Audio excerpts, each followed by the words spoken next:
Tudo bem com você? Hoje, no Alesp Cidadania, nós vamos falar sobre tabagismo. E nós temos aqui o prazer de receber a coordenadora da Política Estadual de Controle ao Tabaco, a doutora Sandra Marques. Obrigada pela sua presença. Obrigada a você pelo convite, Renata. É um prazer estar aqui com vocês novamente, né? É um baita desafio nessa questão do controle ao tabagismo, tendo em vista, inclusive, a questão do surgimento dos vapes, que são os cigarros eletrônicos. Sim, a gente tem que começar a pensar em algumas ações mais estruturadas em relação à nova forma de consumo de nicotina, que são os cigarros eletrônicos ou os chamados vapes, né?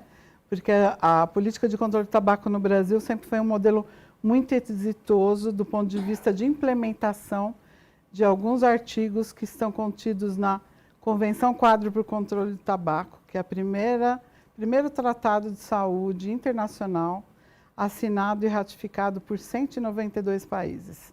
É um mundo contra a epidemia do tabaco. E é uma epidemia que a gente fala muito ligada à questão também do acesso e dos determinantes comerciais que essa indústria traz para o usuário. Então, é uma epidemia que se dá através de marketing, de um acesso importante do ponto de vista de que traz falsas fake news sobre o uso dessa substância. Vale destacar para a nossa audiência que nós estamos na Alesp, a TV Alesp da Assembleia Legislativa, e foi nessa casa há 15 anos que foi aprovado o projeto que se tornou lei, a Lei Antifumo Paulista, que gerou aí todo um precedente para o país, não? E uma lei tão exitosa. Com certeza. Eu estive aqui presente, inclusive, na comemoração dos 15 anos, fizemos um outro programa também a respeito disso, e entender que os 15 anos da Lei Antifumo foi um marco regulatório, com certeza, para o país, né? A Lei Antifumo Paulista veio em 2009, mas tivemos a federal em 2014. Mas a gente ainda tem muitos desafios, porque a sociedade muda, a questão da cultura, as formas como se entregam os produtos hoje, a nicotina que causa dependência, né, ao uso, está sendo formulada por uma outra via, através dos cigarros eletrônicos. É um tipo de nicotina salinizada, que tem um potencial aditivo muito maior do que o dos cigarros comburentes. Doutora, qual o real impacto para a saúde pública dos efeitos do tabagismo? Bom, a gente pode considerar aí mais de 50 tipos de doenças que são relacionadas, né, a problemas com a saúde física e mental, né? Hoje a gente já sabe, os estudos têm demonstrado, e os dados que a gente tem coletado em São Paulo, a grande relação do uso de nicotina com transtornos de ansiedade e de depressão. Então, num período pós-pandêmico, a gente tem uma população muito ávida por esse tipo de substância e que traz um desafio muito grande, inclusive no manejo dessas pessoas, quando elas procuram tratamento, e um desafio muito grande para os profissionais que atuam na área. Essa questão da ansiedade, ela é tão presente que eu me recordo. Na minha casa, eu tive um namorado que ele estava tentando parar de fumar, sem medicamento, sem nada, isso uns 15 anos atrás, e ele descia do ônibus para fumar, para seguir o seu caminho. Tal a ansiedade. Exatamente. A dependência de nicotina é uma dependência muito caracterizada, não só física, comportamental e psicológica importante, né? Então, é uma das dependências mais graves que a gente tem. A nicotina é a única substância psicoativa que 30% das pessoas que fazem a primeira experimentação se tornam dependentes. Ou seja, de cada 10 pessoas, 3 se tornam, na primeira experimentação, já dependentes dela. Isso a gente está falando da nicotina de cigarro comburente. Imagine agora com a nova nicotina, que tem um potencial muito mais alto de estabelecer dependência e chega muito mais rápido ao nosso cérebro. E é verdade que se a pessoa parar de fumar, mesmo com 70, 75 anos, ela fumou a vida inteira, o pouco que ela parar de fumar já vai ser benéfico para o organismo? Toda cessação de tabaco traz um benefício, não só na questão da qualidade de vida, né, mas assim, principalmente nesses sintomas físicos e psicológicos que o uso da nicotina traz. Então, realmente é um ganho e um benefício. Qualquer momento é o momento certo para parar de fumar, com certeza. Momento certo para parar de fumar. E quais são as suas diretrizes frente à coordenação da política estadual de controle ao tabaco? Então, a gente já atuava no Programa Estadual de Controle do Tabagismo em São Paulo, dentro do chamado CRATOD, Centro de Referência de Álcool e Tabaco e Outras Drogas. Acho que foi o grande divulgador do tratamento no SUS. Foi o primeiro serviço de saúde do SUS, premiado, inclusive, pelo Instituto Nacional do Câncer. A nossa governança é no Instituto Nacional do Câncer, no INCA, que fica no Rio de Janeiro, e estabeleceu-se uma ampliação, um acesso maior, porque já em 2015 a gente já começou a trabalhar a regionalização desse programa nos departamentos regionais de saúde. Esse programa ele é estabelecido através de protocolos e diretrizes internacionais. Então a gente tem um programa que cuida das pessoas, é um grupo de 10 a 15 pessoas, é uma atuação multiprofissional, então não é médico-centrada, né? Ela tem sim uma avaliação médica, mas ela é tocada pelo grupo, principalmente na atenção primária à saúde, e traz a dinâmica de trabalhar mensalmente 4 sessões. Então, uma por semana durante o primeiro mês, uma sessão cada 15 dias no segundo mês, e depois mensal até um ano de observação e tratamento. Esse protocolo ele foi ampliado no cuidado, porque o grupo e o protocolo inicial são de 3 meses, mas a gente vê hoje a extrema dificuldade das pessoas em pararem de fumar justamente nesses 3 meses. Os estudos modernos têm falado até 58 semanas, inclusive o apoio medicamentoso. Quase 10 meses. Exatamente. Por quê? Porque é uma dependência química. Renata, se a gente tivesse que trazer uma coisa muito interessante aqui hoje, seria de que a gente tem que começar a tratar a dependência de nicotina de uma forma mais séria, vamos dizer assim.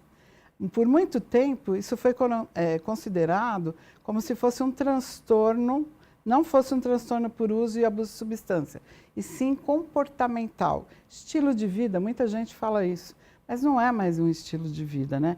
A gente está falando de uma nicotina, uma droga que causa dependência muito rapidamente.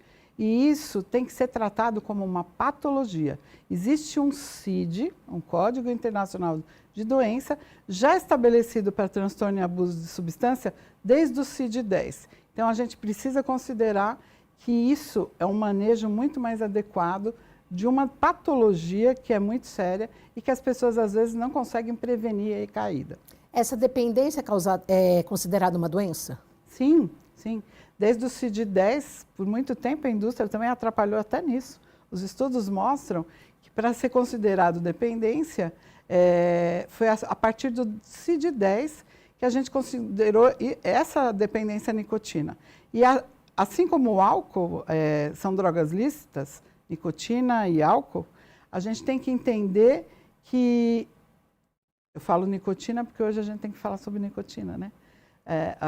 A própria indústria fala isso, mas não é tabaco, é só nicotina.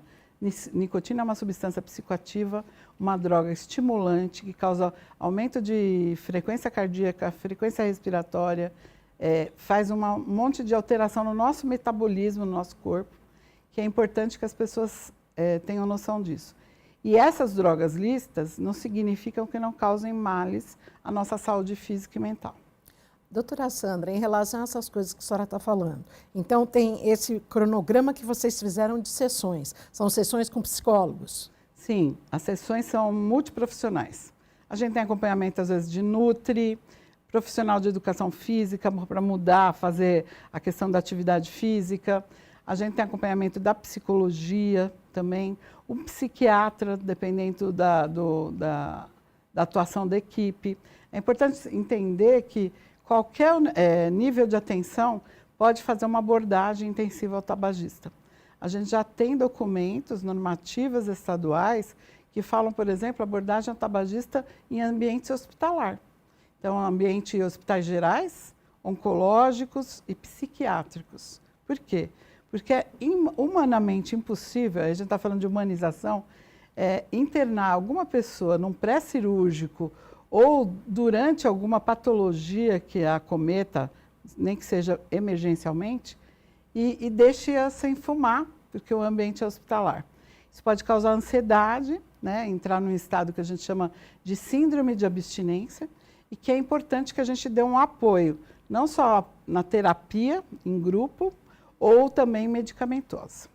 Hoje em dia, inclusive para você que está em casa, se pergunta se é um fumante compulsivo. Há remédios e eles são aceitáveis para ajudar a parar de fumar? E Sim. esses remédios não podem tornar uma segunda dependência? Não, depende, né? O protocolo, ele é estabelecido durante o período. Deixo uma e pego outra. Durante o período, a gente faz a aplicação do protocolo. O Ministério da Saúde hoje trabalha com bupropiona, né? Cloridato de bupropiona, e de 150 miligramas. Então, a gente faz a avaliação clínica desse paciente e aí vai ver se ele pode utilizar esse tipo de medicamento. E terapia de reposição de nicotina, que pode se dar pelos adesivos, né? Aqueles adesivos de nicotina, ou então a goma de nicotina, que também tem uma quantidade de nicotina que é realmente para a gente usar em terapias combinadas. Doutora Sandra, os números são alarmantes. O programa está indo que quase que a gente já está chegando no final. Os números são alarmantes em relação a essa questão do cigarro eletrônico. Quais são os malefícios causados pelo cigarro eletrônico em detrimento ao tabaco, ao cigarro de papel? Em comparação, você quer dizer? Em comparação à saúde. Os cigarros eletrônicos, eles têm a gente sempre fala que é lobo em pele de cordeiro, né? Então, a gente está vendo um retrocesso, inclusive, das políticas de controle de tabaco por conta desse dispositivo. Cabe ressaltar que os cigarros eletrônicos são proibidos no país desde 2009, né? RDC 46. Então, eles são proibidos a venda, comércio, importação de cigarros eletrônicos no país. São os vapes. Os vapes. Ou os pods, né, como falam também. Isso. Tem 4 gerações já de cigarros eletrônicos. O que você está falando é a última geração. Então, essa é a 4ª geração mais adaptada, assim, para o mercado mesmo, mais tecnológica. Que tem aroma, tem sabor. Justamente. Eu acho que convém dizer que em breve aí a gente vai ter também uma audiência pública sobre isso. A votação, inclusive, do Supremo Tribunal Federal a respeito de um PL que já é desde 2012, o PL 14, que fala sobre a questão de restringir e retirar aditivos e aromatizantes dos cigarros, né? Porque isso realmente é o que mais traz atratividade para crianças e adolescentes iniciarem nessa prática. Há 10 anos transitando no Congresso e o projeto agora que vai à votação, é isso? Já foi discutido várias coisas. O lobby da indústria é muito forte, até né? Por exemplo, a Anvisa tinha competência para fazer esse tipo de coisa. Então, assim, se questionou, inclusive, a competência da Agência Nacional de Vigilância Sanitária sobre se ela tinha competência para fazer determinados assuntos, inclusive contra a questão do vape. Mas é entender que a gente precisa fortalecer, a Anvisa também é SUS, né? É nossa parceira nisso, e ela está baseada sempre em artigos e estudos científicos robustos, e todas as sociedades médicas falam sobre isso. Então é muito importante a gente estabelecer que esse cuidado foi fundamental para que a gente não tivesse ainda mais usuários, principalmente jovens, de 18 a 24 anos, que teve um boom ultimamente aqui no Brasil, usuários de cigarros contrabandeados, né? Cigarros vape são contrabandeados. E ontem mesmo eu acabei fazendo uma atuação junto com o Tribunal de Justiça de como que a gente pode trabalhar alguns temas, inclusive com uma presença mais forte da questão de se cobrar, estabelecer a restrição à lei, né? A gente sempre fala muito da lei antifumo, as pessoas acham que é proibitiva, mas ela é protetiva ao meio ambiente, ao tabagista passivo, à saúde planetária, né? Então, a gente precisa ampliar esses espaços, não só estabelecimentos comerciais coletivos e fechados, mas sim ambientes abertos, como parques, escolas, né? Onde a gente precisa respeitar e proteger as nossas crianças. Porque a lei de combate ao fumo, ela também vigora para o vape em restaurantes, em casas noturnas, seja onde for. Ela vigora, ela vale para os cigarros eletrônicos, mas as pessoas não consideram isso às vezes, né? Então, se não tiver escrito ali, eu acho que a gente já tem instrumentalizado e feito avaliação técnica, análise técnica de alguns projetos de lei aqui que tramitam aqui na casa, a respeito disso, quanto a gente precisa melhorar, talvez, e ampliar os acessos a essa restrição. Porque as pessoas ainda têm alguma falsa interpretação do que são espaços coletivos. A gente tem muita dúvida ainda.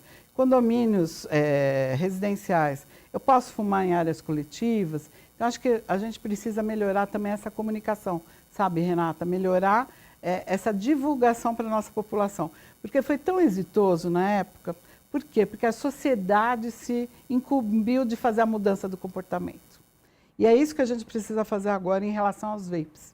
A sociedade precisa estar informada de que isso traz malefício à saúde física e mental.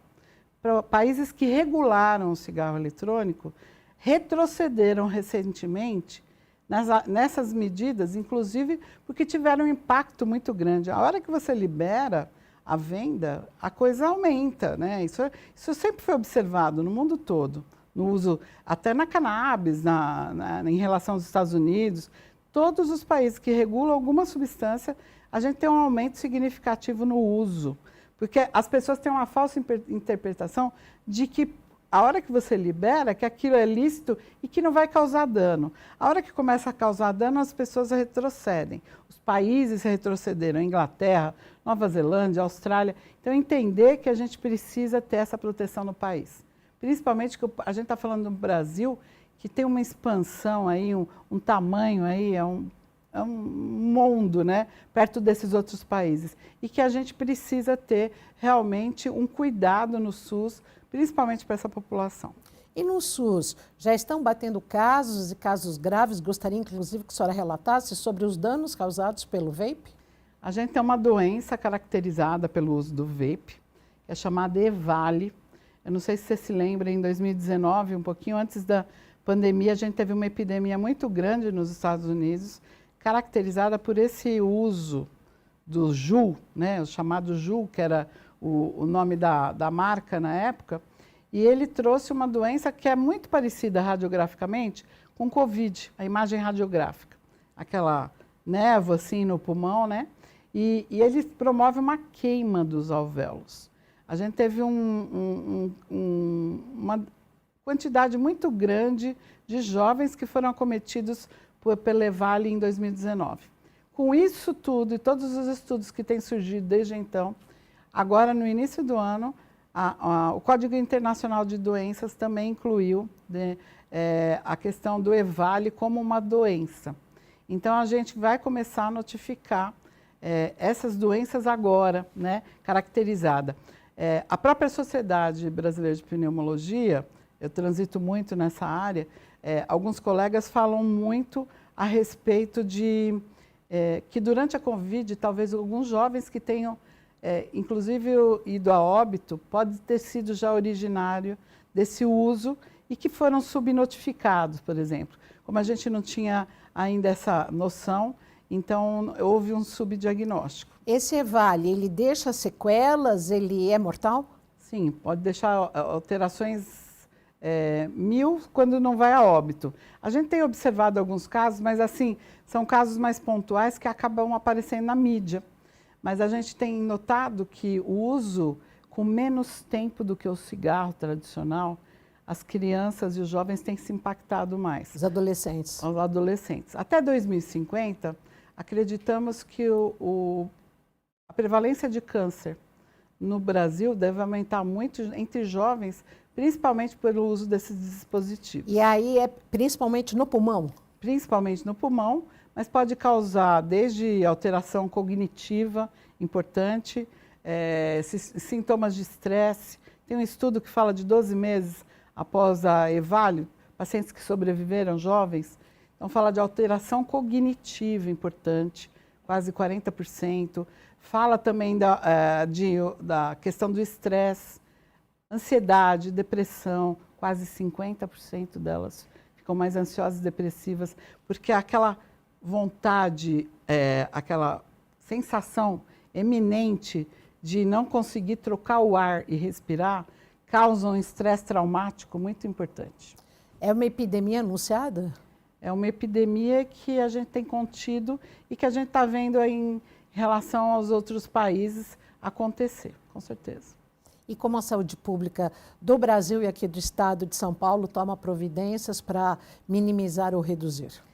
A última RDC 855 da Anvisa, que ratificou lá atrás a proibição dos cigarros eletrônicos, ela ampliou um pouco mais as ações. Então, a gente está focando muito a questão da fiscalização. A fiscalização precisa ser mais intensa, ela precisa ser mais rotineira. Eu não estou falando da vigilância sanitária, acho que a atuação mesmo, a questão de contrabando em si de crime, percebe? Então, as pessoas precisam começar a considerar isso, o Ministério Público, a segurança pública. Ontem, falando sobre isso, inclusive, a gente traz essa questão do quanto a justiça pode ser nossa aliada nesse sentido. Recentemente, acho que foi nesse mês, a gente falou um pouquinho sobre o que a Receita Federal tem feito. A Receita Federal, por exemplo, agora vai retirar os CNPJs das empresas que vendem vape. Então, entender que quando você entra na internet e que você vê essa venda ilegal... No Mercado Livre, por exemplo? No Mercado Livre, qualquer empresa que vende de e-commerce, você pode denunciar, printa a página, entra na página da Anvisa e lá eles vão tomar as providências legais cabíveis para que isso seja impetrado. Ano retrasado, acho que o Ministério da Justiça tirou do ar 33 sites que faziam venda ilegal de cigarros eletrônicos. Mas entender que a internet é aquela coisa, ou você fiscaliza direto, ou você tem uma atuação, inclusive, da sociedade. Mas eu não sou fiscal. Mas uma sociedade bem informada impede, por exemplo, que as pessoas fumem em locais fechados. Percebe? Quando a gente tem isso na concepção e começa a virar uma cultura, a gente tem proteção.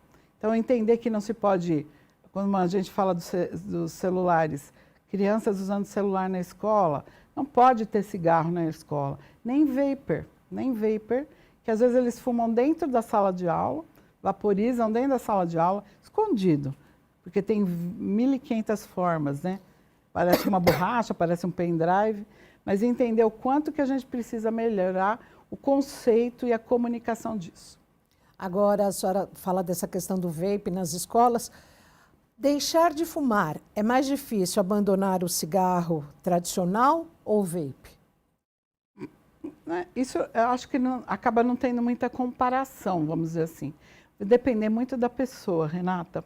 Depende da pessoa, depende da dependência dela. Do momento. Depende do contexto. Os hábitos, a companhia. Exato. A dependência química, ela tem uma coisa muito importante da condição crônica, né? É uma condição crônica como diabetes, como hipertensão, por isso que ela tem que ser elaborada individualmente, o tratamento. Multidisciplinar. A terapêutica é para você, é para mim.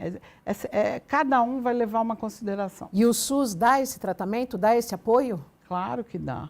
A gente tem o site e agora a gente também está tem um app digital do Poupa Tempo. Você pode acessar através do app Poupa Tempo na aba Saúde, o Vida Sem Nicotina. Você vai entrar, vai fazer um quiz, que nada mais é do que um questionário validado internacionalmente chamado Fargestrom, onde você faz o nível de dependência de nicotina. São 6 questões muito simples, onde você consegue estabelecer se você é um dependente leve até uma dependência pesada. Depois disso, ele vai apoiando. Você quer saber mais sobre o assunto? Você procura tratamento e você entra na aba de tratamento e já vem o Google Maps, mostra a unidade mais próxima. Já consegue, por ali já consegue marcar alguma consulta, não? Ele consegue não marcar, mas ele consegue mostrar para você onde procurar tratamento. Aí você se dirige à unidade de saúde, futuramente a gente quer colocar assim a marcação de consulta, mas para isso a gente está ampliando um pouco os acessos, está estabelecendo já um piloto, né, em relação a isso, como é que a gente pode trabalhar até o tratamento através do aplicativo. Rapidamente, quais são os tipos de câncer mais comuns gerados pelo tabagismo? Tabaco, ele pode dar vários tipos de cânceres. Próstata, mama, garganta, são os chamados cabeça e pescoço, né? Bucais, né? Saúde bucal também. Mas eu posso relatar aqui importantes que a gente vai, inclusive, trabalhar muito esse começo de ano, que é o câncer de pulmão, né? 85% das pessoas que têm câncer de pulmão provavelmente são tabagistas, né? É um fator de risco muito importante para o câncer de pulmão, para DPOC, doença pulmonar obstrutiva crônica, que é o enfisema. Eu acho que é um tipo de patologia que a gente vai falar muito aqui no estado de São Paulo, que a gente está preparando também uma linha de cuidado de rastreio de câncer de pulmão dentro dos grupos de tabagismo. Isso vai ser uma inovação aqui em São Paulo e muito importante para a gente começar a ter esse cuidado mais institucionalizado. Com antecedência, consegue-se tratar melhor esse tipo de câncer? Que a senhora disse que é o mais comum? Quanto mais cedo você estabelece e rastreia algum tipo de nódulo, você tem o que a gente chama de estadio mais precoce da doença e com isso a gente pode fazer uma prevenção e melhorar a qualidade de vida desse indivíduo. Com toda a sua experiência na área, a senhora consegue se lembrar e contar rapidamente alguma história de pessoas que pararam de fumar e que ganharam uma outra qualidade de vida? Com certeza. A gente já fez várias, mesmo ali dentro do Cratode, a gente teve vários casos, inclusive foram noticiados, inclusive por televisão, de melhora na qualidade de vida, melhora na voz. Pessoas que fumavam no chuveiro, dentro do chuveiro, ela punha um chapéuzinho para poder ficar com o cigarro embaixo do chuveiro ali, da ducha. E o quanto melhorou isso, a voz dela era visível, a pele, né? A qualidade, o fôlego. Os dentes, né? Então, isso era uma das coisas também que a gente fazia muito lá, inclusive a questão de melhorar a saúde bucal, fazer uma profilaxia depois da cessação de tabaco. Acho que são vários estímulos que a gente tem, mas principalmente acho que essa questão de respirar melhor, falar melhor, né? Então, isso tem um ganho significativo. E para quem está deixando de fumar, a balinha ajuda, muita gente reclama que engorda até em função da ansiedade, mas se procurar um tratamento e isso está disponível na saúde pública, é possível. Claro, com certeza. Até porque, é o que você falou um pouquinho no início ali, né? Toda dependência gera, às vezes, uma troca, mas é entender que a balinha pode ser sem açúcar, por exemplo, então não vai engordar tanto, né?